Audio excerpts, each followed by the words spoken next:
Be very careful on who you hire to sell your business. That's the biggest advice I have for a seller. A lot of small business brokers, I hate using the term used car salesman. I'm sure there's really great used car salesmen out there. Snake oil salesman or whatever you want to call it. They will gather the least amount of useful information for you to put in some really, really crappy format and then blast it out to thousands and thousands of people who are unqualified to buy your business. Welcome to The Boost, a podcast for home service contractors. We explore leaders and innovators in home services, their personal journeys, thoughts, and experiences with growth, marketing, and succession. We cover the good, the bad, the ugly, and its ultimate impact. Hello, everybody. Thanks for being here. Welcome to another episode of The Boost. I'm Zach Wilson, Chief Marketing Officer here at Local.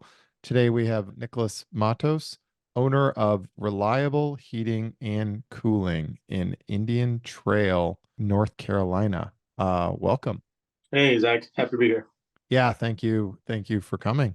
Yeah, so today I just want to kind of step into a little bit about Reliable, how you got there, how you got where you are, and where you want to go. Just a quick background of everything, your journey and your path, and where you originated and your journey to get where you are today.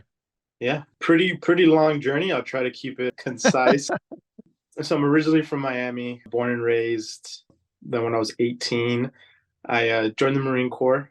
Didn't really think about going to college or doing anything. Didn't really know what I wanted to do. So, kind of always liked the idea of joining the military. So did that for 5 years. Was an air traffic controller, so did radar control for civilian and military airplanes out in Japan, and then a few years out in California. And I thought I was going to do that for the rest of my life, and got out of the military after 5 years. And there was a massive hiring freeze at the FAA, and I was kind of left with no real job, and not sure what I wanted to do. So decided to, let's take advantage of that GI Bill that I worked so hard for. Through that, I started kind of thinking about what careers I would want to do if I wasn't going to be an air traffic controller, and kind of landed on finance.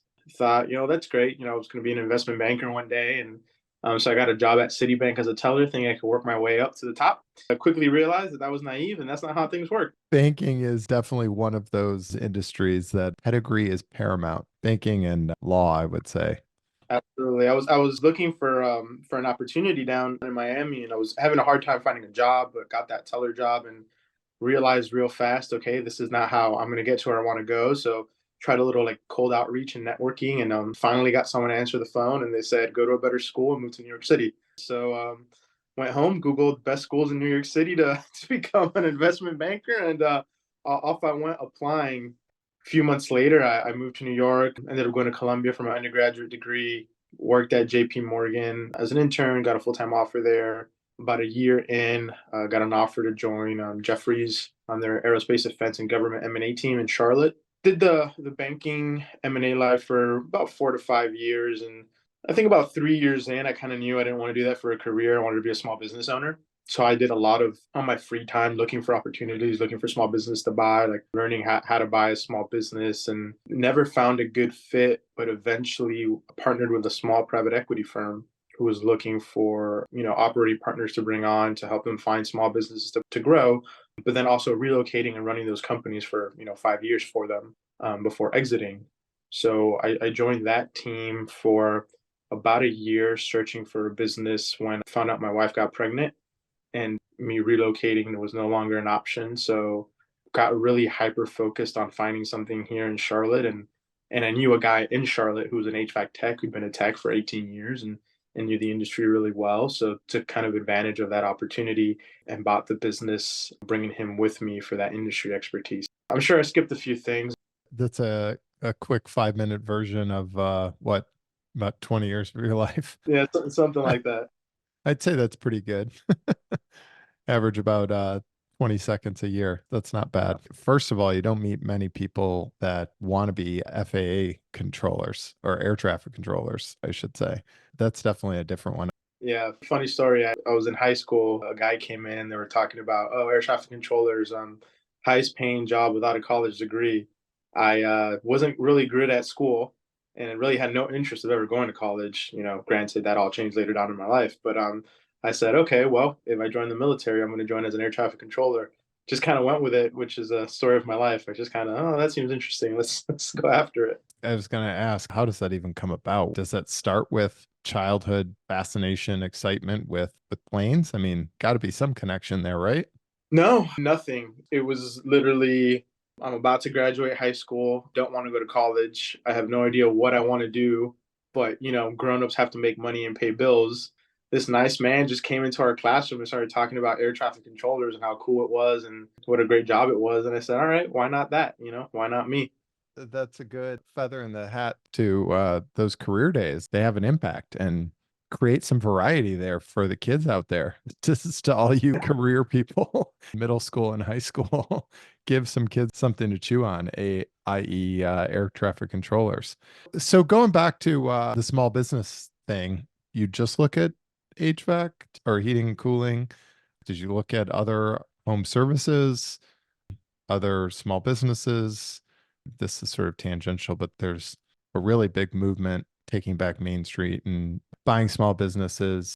Home services, obviously, are a big one. Another one is storage space is another big sector, car washes, laundromats, all those things. So was there anything there in the exploration that came up?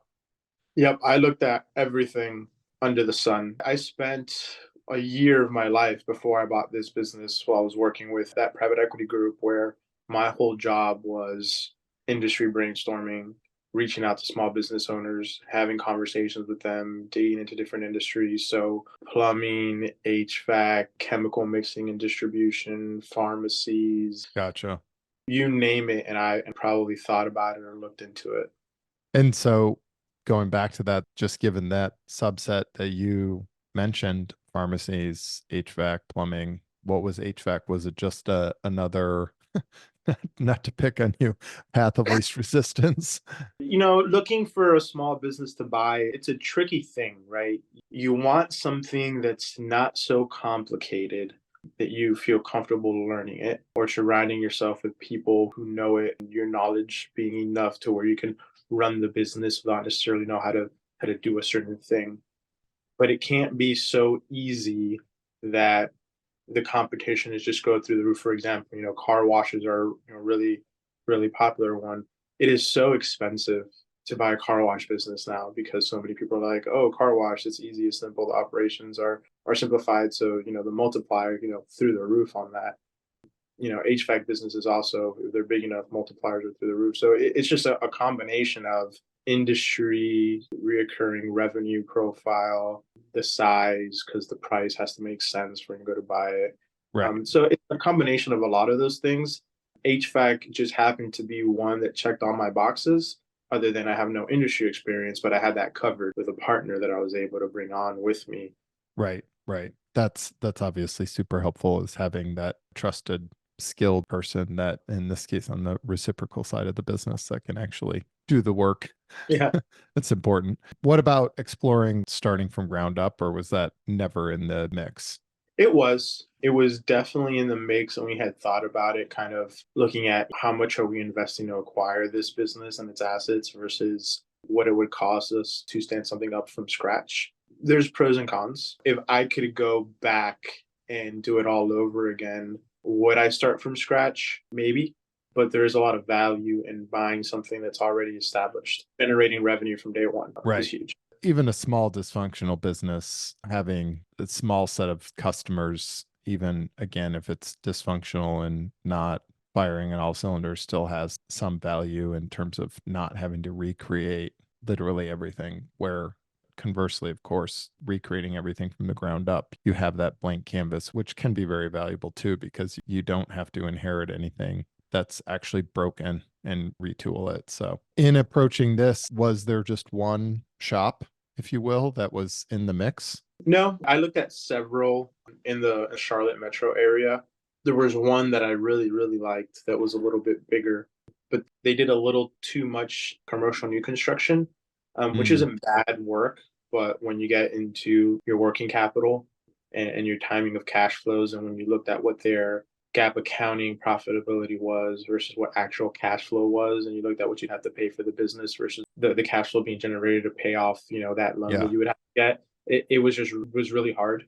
You would have to bring so much cash to the table that it just became a situation where, I kind of told the owner, hey, if you want to get this done, this is what the structure looks like. And obviously they didn't love it. So The dirty known secret for, or dirty unknown secret for probably the people not in the business is that new construction margins are a lot tighter than and smaller than existing. yeah, So it's a very different business too. That's a very, very relational, high touch, manage relationships business from a new construction site. There's no one seeking you out. Again, it's just a different problem and different business model. But from a sales and marketing perspective, that's like, I don't know, probably speak to it in that business. The owner slash operator, the high touch person that managed all those relationships in the business you did not acquire. what was the question? Was he that person? Yeah. Did he manage all the relationships with the builders? He did. So he had a team in place. So he did have a service manager and a new construction manager and an estimator. So that team was a lot bigger. He did manage a lot of the relationships, and he was willing to stay on for an extended period of time to make that transition smooth.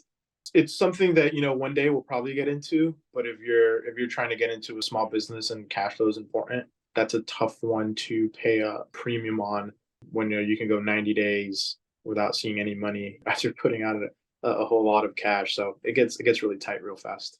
Like a lot of people talk about too, which maybe or maybe wasn't important for you, but in terms of buying a business, you want to be able to have roles that are replaceable, not necessarily replaced by you, right? Like where in that business, again, the owner slash operator, if he's managing all those relationships, whether he stays on or not, he has to stay on, obviously, to transfer those relationships. But the downside is someone has to inherit all those relationships and manage those relationships. You either need a person, a very trusted person, because if that's a big portion of the business, or that has to be you. It just depends on what you want to do. I would argue the nice side about residential is the customer relationship is very, very important, of course. However, doesn't need to be managed and nurtured in the same way that a builder or new construction needs to be managed through marketing and customer retention mechanisms and hooks. So totally Yeah. different business. Anyway, interesting. Wasn't anticipating putting my brain in that one. But so as you stepped into Reliable, what are some of the levers and that you actually looked at, help tip the scales in terms of the deal, the offer, the business itself, et cetera? A few things that I liked. It was all residential. The owner had already maintenance plans in place, so he had a good amount of reoccurring revenue maintenance customers. He had a database of thousands of other customers that he's worked with over the years that still call him from time to time for different work. And he had contracts with a lot of different home warranty companies, which I know, it's usually frowned upon kind of work in the HVAC space. And looking into it, while most of them weren't really appealing and we kind of severed ties with, there were some where the economics made sense. The work you were getting versus what you get paid for versus not having to advertise to get those customers. It's not work that you want to grow the business around long term. But as far as having a good foundation to come into that's generating cash flow that lets you kind of get into the business, it checked a lot of the more I need boxes and almost none of the I want boxes. But it was enough to get me comfortable that along with the structure of the deal, as far as timing of payout for the owner, made it to the point where I didn't have to involve a bank. I don't have to go get an SBA loan. We were able to just come to an agreement with the seller financing and some cash up front. So it just made the process really smooth. Yeah. Take a bank out of the equation and anything like that. Massive, massive friction point is just gone. I think from both sides, that's really important, especially if you can structure the deal with not having to, like you said, the con of the other one was having to front load a bunch of cash. Did you have any sort of agreement for the previous owner to stay on or do anything? 2 weeks. Oh, wow. Okay. Yeah, it was 2 weeks. It's hey, how does your CRM system work? How do you run it? What are the supply houses that you use? What are your accounts? What's the financing company you use? Let's get that switched over. It was more of an administrative. Administrative. Yeah. My partner, he's a technician. We didn't need him to teach us how to repair HVAC systems or do installations. And all the office stuff, working with the CRM system, scheduling, finances. I mean, those are all things that are within my wheelhouse. I don't need you to teach me. I just need you to tell me where everything is. Keys to the kingdom. Yeah, exactly. We had about a 2 week transition period. And I mean, we have an ongoing relationship, right? He's getting paid out over time. So he's invested in the success of the business. So, for the first few months, when odd things would come up, I would, shoot him a text, give him a call, and he was super responsive. And probably around 4 or 5 months in, there wasn't a necessity anymore for communication. Things are running a lot more smoothly now. Right. It's not any sort of malice or anything like that. It's just, all right, I got it. I think that makes perfect sense. That's good. You can kind of just be on your way. I mean, when you came in and the things that you looked at that you saw as quote unquote broken, you said some of your agreements, for example, you let those go right away. What were some, quick wins, if you will, in your first 90 days that you were like, I'm implementing this, this, and this, or I'm removing, this, and this to cut costs, or because it's not worth the time or money? I would say that it was really hard to implement anything in the first 90 days. So for context, we took over July 1st, which is peak summer. It was just, this was part of my whole process and wanting to not use the bank and close quickly. And we took over in prime money generating season. So the first 90 days was just drinking through a fire hose, learning the industry, figuring out how they work things in the office, figuring out how I wanted to do them a little bit better. But it was really hard to make wholesale changes. The biggest thing that I was able to do was have a conversation with one of the home warranty companies that we worked with. He had just gotten upgraded to a kind of premier contractor with them. So it meant that we were going to get significantly more work than we had gotten historically, which we didn't have. Me and my partner, before it was just him and his wife running the business, it was too much for us to handle on our own. So I was able to find some subcontractors on the service tech side and on the install side to supplement the workforce and actually be able to take on all that extra work. Kind of coming in and understanding what he had done historically and what he was about to do, and understanding I needed more people, we were able to just kind of quickly find some people to fill in that gap and get the work and get through the summer. Most of the optimization and things that we've done to really implement in the business kind of happen post summer once the rush was over. Yeah. Yeah. I guess that makes sense given the timing of things. Going back to the timing of that, was it just serendipitous that that was the timing? Did he and his wife have an event that, made it such that they wanted to be out by that point in time? Or was that part of your strategy to try and close the deal midsummer so that you could leverage some of the working capital to, I don't know, as part of the payout or something like that? It wasn't part of my thinking throughout the process. Once it became clear that, yes, I want to buy this business, we're ready to do it. And I kind of took a step back and we were going through the whole issue with the bank and getting the loan and how long was it going to take. I kind of looked at the calendar and I said, okay, if I go through this bank, we're going to be here for another 60 to 90 days. If we take the bank out of the equation, 2, 3 weeks. And this was beginning of June. And in talking with, my partner, right, industry experience, understands how everything works. He's like, we take over in 3 months right now, we're going to get the back end of the summer. We're going to go into the slow season. We're going to have no work. We take over now, we're going to be really busy. And we're going to generate a lot of revenue for these few months, which can hold us over. So I kind of used that and kind of went back to him and said, hey, we want to do this. But if we're going to do it, we got to do it now. And this is how it's got to be done. I agree to your price, but you got to agree to our terms. That's smart. Good negotiation, give and take, right? Yeah. And he was actually he wasn't even living in the Charlotte area anymore. He was living out at the beach, which is about 2 hour drive from here. He had bought a house there during COVID that they were remodeling. He had been commuting back and forth almost 3 years, working here, but living over there and like staying in hotel rooms and doing all this crazy stuff. So they were just ready to be done and be permanently in their home. So there was a lot of motivation on their end to kind of, sell the business as well and kind of get out of it. Of course, you've got the adage of a bird in the hand is worth more than, two in the bush type of thing. So having a active, interested buyer you both have vested interests at that point in time because there's something that each other wants, right? That definitely helps move things along, no question. Some people argue in this wonderful world of capitalism, there's always a buyer. It's just a function of at what price, right?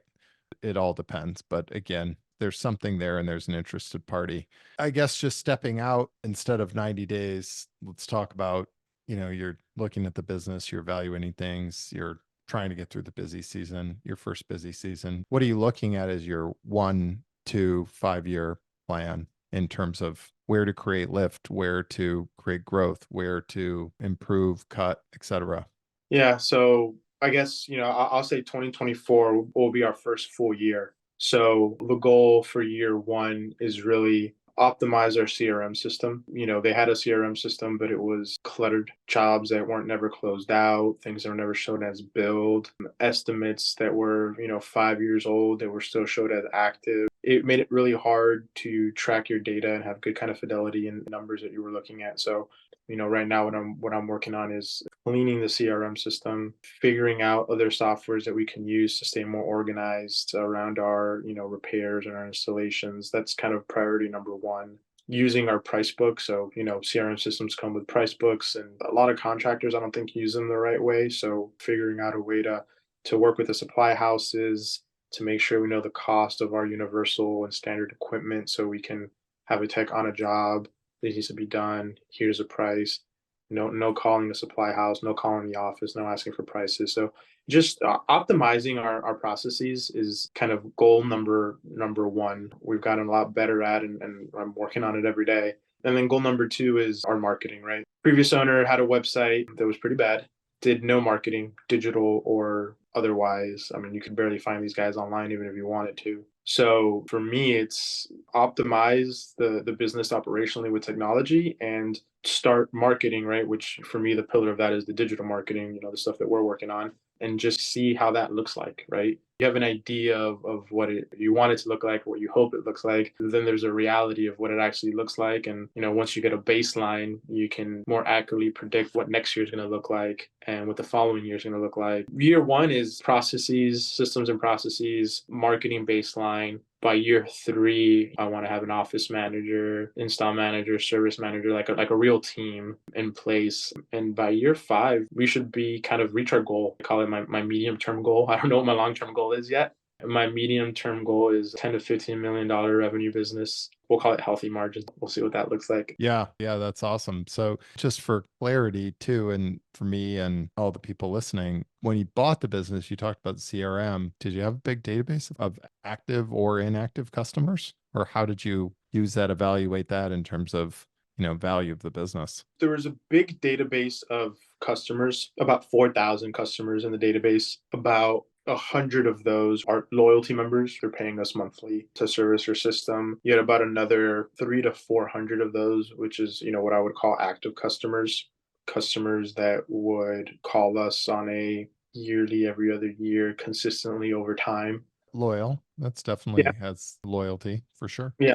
Some customer loyalty, and then you had a few hundred more. They're a little more sporadically had called us more than once and within the last 2 years. So when you kind of looked at it, you had 1,000 customers mixed between loyalty members to kind of sporadically, but we're still calling us. Then about 3,000 that, might have been, we did home warranty work for them once and then we haven't talked to them again. But we had all their information. That was a big selling point. The fact that you had the CRM system, you had the information, you had maintenance agreements, you had people that were calling, and you could see for the last 3 years, in the slow season, you were still making $20,000, $30,000. You're doing an install here, change out there for one of your customers. Just seeing that consistency over the recent past just made me feel comfortable that the business generated enough revenue or cash flow to justify the purchase price. It's really hard for a business that small with such not great data fidelity. If I'm analyzing this super large company that's professionally run, I can do all sorts of crazy stuff and track all sorts of information. When you're doing something smaller, it's more of, okay, what do we have here? What do we like? What value am I going to be adding here in the first 12 months? And does this make sense? There was a little bit of we just got to do it and see what happens and fingers crossed. And I hope I'm not making the biggest mistake of my life. So far, so good. Yeah, right. That's a good especially coming from the M&A world. Not that I'm a banker, but know enough to be dangerous, I think, in terms of like how some of these bigger deals get evaluated, and it ultimately on customer value, right? Like you look at the tech world, but like QuickBooks acquiring MailChimp, right? You're acquiring customers, and what can you do? As you said, the sophistication of data, it's like, well, what can you do with each one of those customers? How can we increase their loyalty and offer them more and try and, make more money? Basically increase the lifetime value of the customer, right? That's what you're looking at. Just humor me and everybody else. The CRM and the customer data, did it even have metadata in terms of the customer, in terms of like unit life, or, anything like that? No, no. They call us, we have a problem with this system. You're like, is it your 20-year-old system or your 2-year-old system? Right. Is it your 2-ton, Lennox or your 3.5-ton Goodman? But no, no, not even close. Just thinking, putting your marketing brain on and, thinking about how you can use that data. If you have this giant subset of customers, and if you don't know anything about the customer other than their address, you basically have to just push generic solutions to them and repair, maintenance, install, basically just anything that you can give them. But conversely, if you have something, a data set or a customer set that says, okay, customer, I've got repair history, I've got life of unit or install date of unit. I mean, everybody in the business knows this. As that unit gets pushed out further, you can start tiering your messaging to those customers so that as they get to 8 to 12 year mark in their life of their units, you can start talking about installs, the holy grail for basically every customer in HVAC. That's what customer retention is all about, right? You create a maintenance plan and you try and dangle these people, all of your customers, around for 8 to 15 years, 8 to 20 years, whatever,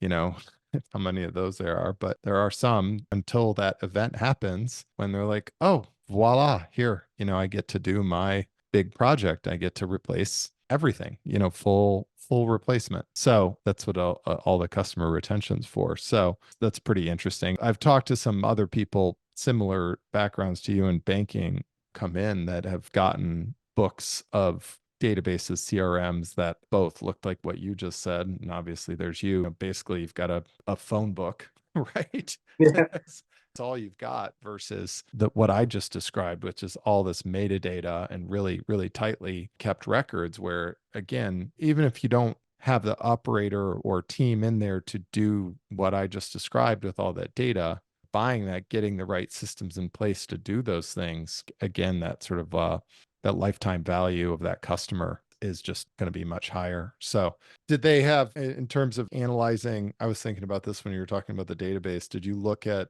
in terms of your analysis of the value of the company, do you tier the records in any way where you have these hyper membership maintenance agreements or memberships to high touch to low touch to no touch, where each one has sort of a different value in terms of its head value of the customer record, or no?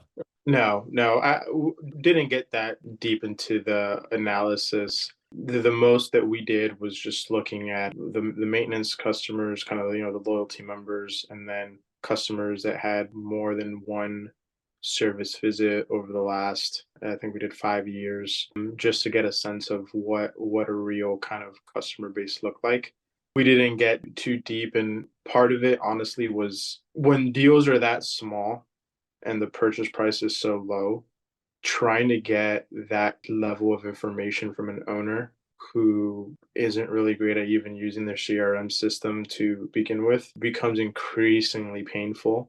And it's crazy to say, because if I was talking to myself, I'd be like, "What are you doing? Don't buy this company. You're an idiot." But when you're like in the middle of it, you get to a point of you're either going to do this or you're not. And you're okay. So if I'm going to do this, like, what are the minimum things that I need to feel comfortable with? A few high level things, and then Right. the big one is, do I believe that me, Nicholas Matos, can take this and be value add? At some point, you have to just kind of pull the trigger, and it's very scary and it's really hard. Where if it was a much larger company, like the businesses that I was looking at when I had investors and partners, that's a lot different. I got to go to a board, I got to put a presentation together. They're larger, they're a little more professionally run. You can do a lot of this work. when you're dealing with something so small, it gets incredibly difficult. It's ironic because it's actually harder. We like talked about it's harder to create a true valuation, right? Yeah. So that brings up my next question, which is if the valuation wasn't based on any of these things that you would normally value a company on, what was it based on? Where did the number come from? Yeah, so I mean, you can value some things, right? So fundamentally, your value of the business is going to come out a multiple of cash flow. So like, how much cash flow did the business generate? And that I knew, right? I knew how much cash flow the business generated. And then what you use a lot of this supplemental information for is not so much it's to figure out what multiple of cash flow you're going to pay, right? A new construction business might sell for one turn of cash flow. There's not a lot of repeat customer base. The Right. margin very low. If it's a small business, like relationships with the builders are super important. Like there's all these things that could go really, really wrong. Tomorrow's revenue is not a certainty. You buy that for almost nothing. If someone will even buy it, if it's even sellable a lot of times. Then when you look at things with more steady or recurring cash flow, you go, okay, well, how steady is it? How sticky are the customers? How good is the data? What's the potential here? And you start using that information to figure out, okay, like what is this worth? And if you have a business that has all this metadata and it's tracked in a certain way and has these systems and processes, that's worth a lot more. So you feel more comfortable paying a higher multiple on the cash flow because you see the opportunity to scale that more quickly or more efficiently or be able to market better and generate more revenue. When you don't see those things and you're unsure, you're still looking fundamentally at the same cash flow the business generated. You're just paying a lot less for it. And, a lot of the hang up in these deals is, owners think that their companies are worth X. And you, okay, well, you want me to pay you X? I need you to prove to me why. And they Right. can't. It was like, well, it's there. I know it's there because I see it every day. And it's like, well, I can't take your word for it. And you need to be able to show me and they never can. So that's when we got to the point where it's like, okay, I'll agree to your price. In the grand scheme of things, was a very reasonable multiple on a business. But then, even better, it's like, okay, but my structure, which I essentially ended up paying, out of my own money, a new construction multiple on a business that had a customer base. How big it really is, how great it really was, it's really hard to pinpoint it. But I knew there was a customer base. I knew there was contracts with home warranty companies. I knew more or less how much calls or revenues we could expect to make because I'd seen it consistently over time and I see the home warranty work consistently over time. So it was more of I can expect X amount of cash flow. So I'm going to pay this multiple on it. I'm going to structure it this way. And I feel comfortable with this deal because I don't have this huge kind of bank payment that I'm making. Yeah, that's amazing. It sounds like a very smartly structured deal. And I mean, I think most people probably don't realize the succession. Most small business succession don't exist. There's no succession plan. There is no exit plan. Small business, they don't have these, you don't have retirements, you don't have matches, especially for the owners. It's all coming out of your own pocket. Where does that quote unquote retirement or capital event happen? And that happens at the sale, right? That's where you take whoever you bought it from, they take their life's work and turn it into something, right? Like something is better than nothing, of course. It's interesting because there are a lot of businesses out there that they don't. I have great example, the whole world of specialists in dentistry, oral surgeons, endodontists, etc. It's almost like what we're talking about here with an HVAC company who's might be solely relying on new construction. There's no recurring business because it's not like a general dentist. You get to an oral surgeon or you get to an endodontist through your dentist. It's all referral. So there's no recurring work. There's no recurring revenue. A lot of those practices end up disappearing and going to nothing. Maybe they'll sell, at the event, they'll own and operate their property, and that's all they have. They have the equipment. That's it. They don't have any patients. They have a referral source, but that referral source again is just like the new construction thing. It's a total relationship thing and it's a trust thing. So you have to be thoughtful and careful about those things when you're evaluating companies. I mean, really, really important to think about. So moving forward in terms of how you're thinking, I mean, are you thinking about trying to think about more sophisticated things like the lifetime value of a customer, the customer acquisition costs and plans and things like that to try and drill down and get to those so that you can scale this? I think about it in two tiers or in two phases.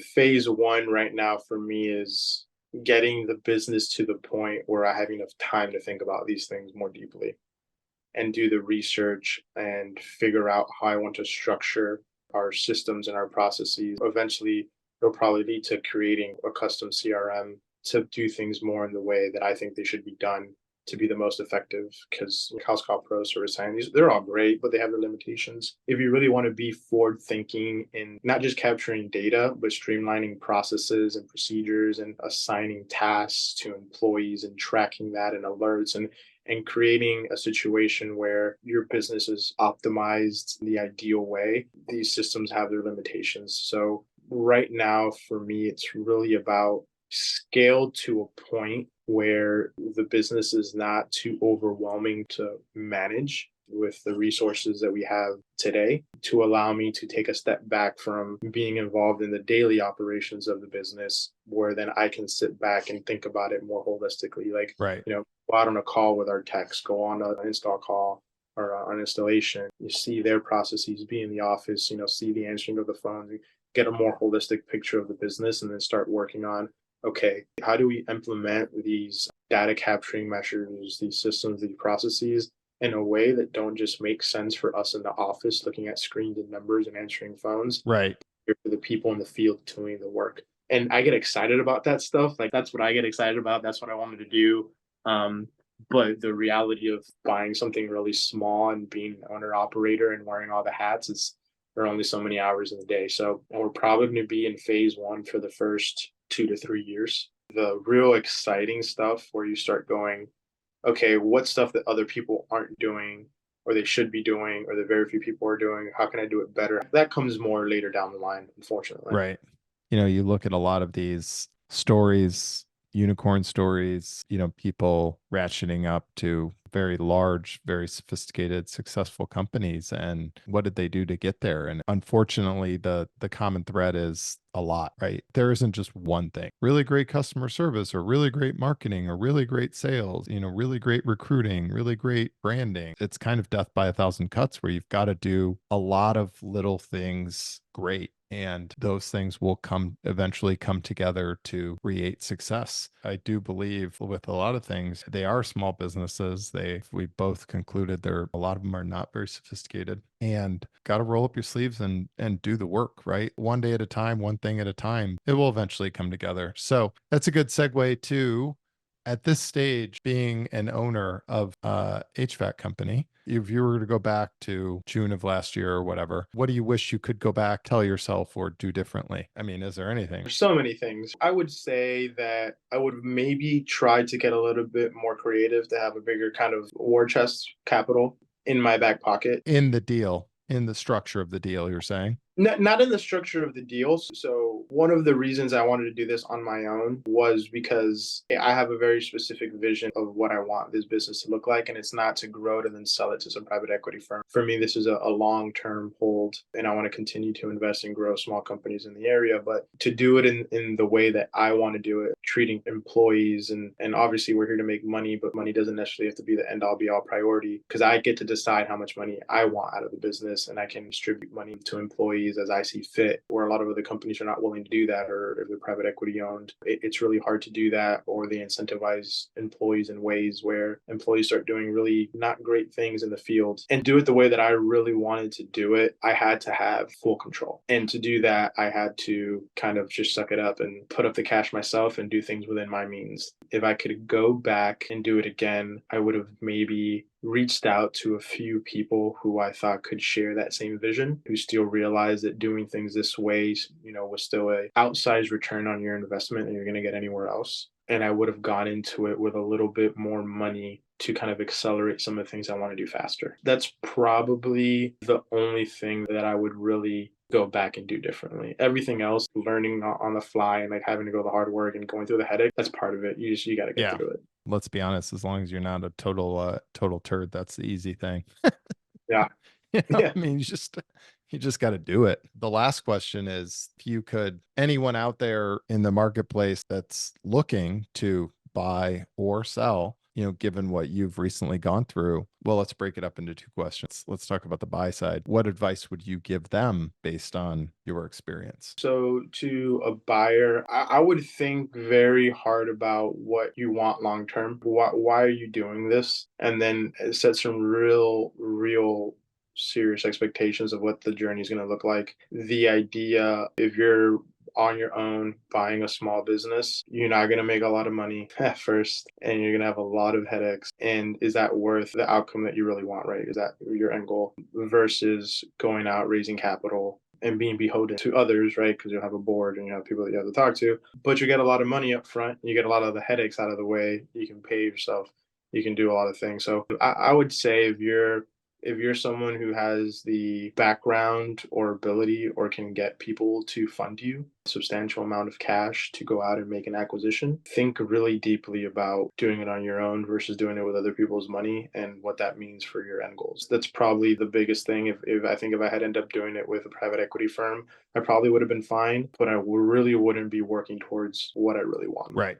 Right. And at the end of the day, it depends what you want. If you want what you described as total control, total autonomy, my mess or my success, and I did it all. I mean, not that you do it all, but I created it all because of my decisions. That's totally different than just going in and trying to again go into a situation just to create money or whatever. So yeah, I think that's great. What about the sell side? I guess something you witnessed from the seller that you could maybe recommend.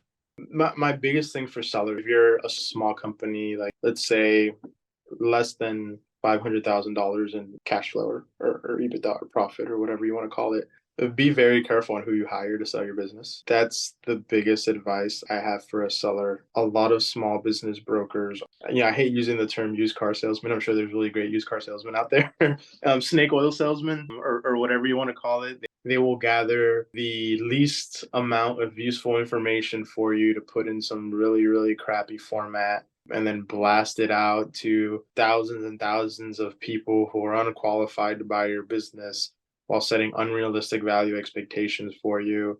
And once the process kicks off, they will do the minimum amount of work required and take 10% of the purchase price at the end. It is criminal almost the amount of money that some small business brokers take for the work that they do. And there's some good ones. I've run into some good ones who I've even like made a point to have a conversation with, just be like, hey, in a profession that I have not a lot of good things to say about, like you are a bright light where like you actually putting in the work for your client and you're going to get them a better purchase price and you're going to find a good qualified buyer. Like those do exist, but they're rare. So be careful. Yeah, somehow we glossed over that. I'll just go back real quickly. Was there any broker intermediary in this transaction, or is that just one-on-one? No, there was a broker, and I didn't have the worst things to say about him. I mean, he was doing the bare minimum that he could to get this, but then when I found out some things after the deal was closed, it was like, oh, okay, this could have gone a lot smoother and a lot faster had it been someone a little more competent, in my opinion. I think seller felt the same way. And then I find out how much of the purchase price he was charging. I was like, oh my God, like no wonder that's what you had to sell for because of that one money. And Which begs the question of like, what's the actual value, right? What am I paying for? Especially what you talked about is under $500,000. You're paying for somebody to go out and just find, if you don't have someone within your network, you're going out to find someone, a qualified buyer, right? That's ultimately what you're trying to find. If you're not doing that and you're just bringing in, like you said, a bunch of unqualified buyers, then worthless. Anyway, that was great. Thanks for taking the time here today talking about the buying of Reliable. Where can people find you? Yep, ReliableHVAC.com, Reliable Heating and Cooling, Facebook, Reliable HVAC CLT on Instagram. That's an interesting one. What's CLT? Charlotte. That's the acronym for Charlotte. Oh, is that the airport? Is that the airport code? Somehow I didn't know that. You can find me on LinkedIn. I don't think I've updated my LinkedIn, so I still think I'm working at that old private equity firm that I was working at. Which hey, shout out those guys real fast. They're really great. If you're someone who's aspiring to be a small business owner and wants work with people who have a fund and will support you and will help you through their journey, Majority Search are great guys. They're probably flooded with people who want to work with them, so good luck. But you can try. But yeah, the LinkedIn and the home services is not a mecca of communication and resources. That's for sure. More of like a very, very deep, dark abyss of silence. Yeah, I'm not focused on LinkedIn. Not a big channel if you're in this space. That's Right. for sure. Thanks again, everyone. Hopefully you get something value from this and go out and get them.